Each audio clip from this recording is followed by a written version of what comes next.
May naiwan tayo, takbong pabalik. Kaya siguradong tatanghali ang pagpasok. Diyos me, nakalimutan pa ang hindi dapat maiwan.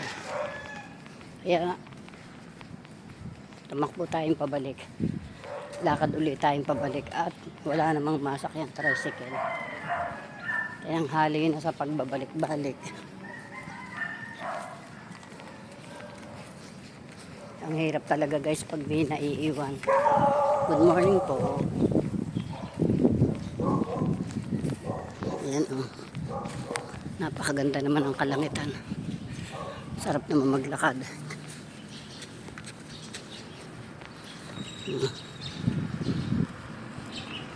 Ayan oh guys. Napakaganda ng kalangitan. Kaya okay lang maglakad. Hindi ka mangangamba na baka abutan ka ng ulan. Medyo malayo-layo pero okay lang. Exercise sa ating katawan. Pampalakas ng tuhod at katawan. Napakaganda ng langit. Oh. Bughaw.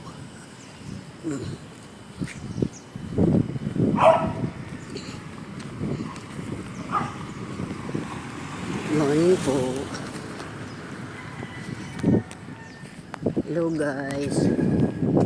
Lakad-lakad tayo. At ang mga tricycle dito ay kanya-kanya ng service.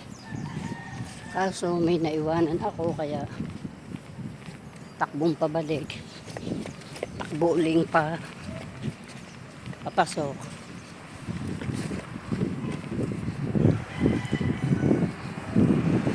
Lakad-lakad. Kailangan mabilis ang lakad natin. At mainit na. Ito. May mga sasakyan.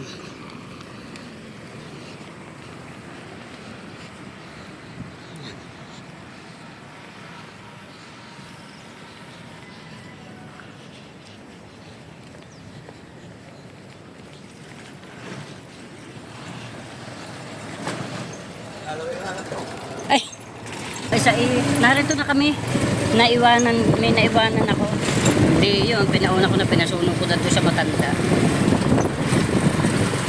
Ang hirap nang nagmamadali sa umaga, may naiiwan. Ay, ito ang naiwanan ko, tinawagan kita, ibinaba ko. Punta ko lang. Laging natanong sa akin yun. Tinatawag ko, phone number, wala kayong cellphone. Ay, hindi ako nag-look.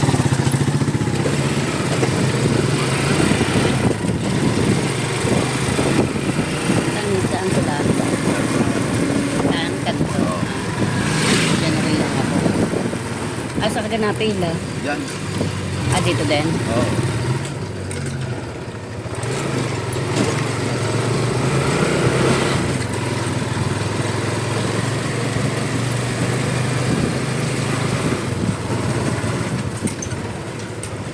Paghapon, or di naalis ako sa amin, 5:30. Gusto ko yung dilim na, sarap naman maglakad pabalik. Oo. Ano yun, nakakalakas talaga ng... Lalakad ka, nakakaraas naman yun. Kaya nga sa mga pukutim ako, 60 na ako, mabilis ko pa maglakad. Sabi ng apo kong isa, Mama, ang service, sabi gabi na, tinawagan ko malapot lang sa pit pa. Yung bulso. Oo. Parating din ang palengke. Ito guys, lakad na tayo sa papunta sa aming paradahan. Papuntang Pantay. At doon tayo nagtatrabaho. Ang palengke dito, linis. Victor Tanawan Public Market. Linis dito. Yung mga tindahan dito. Sarap mamili dito. Wala ditong mahal na bilihin. Mura lahat.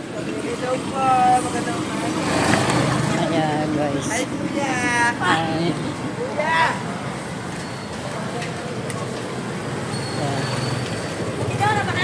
Lakad-lakad. Kaunti pang lakad at makakarating na tayo sa paradahan ng tricycle. Punta sa amin. Ito na guys. So malapit na. Kunti na lang. At makakasakay na tayo. Ito na.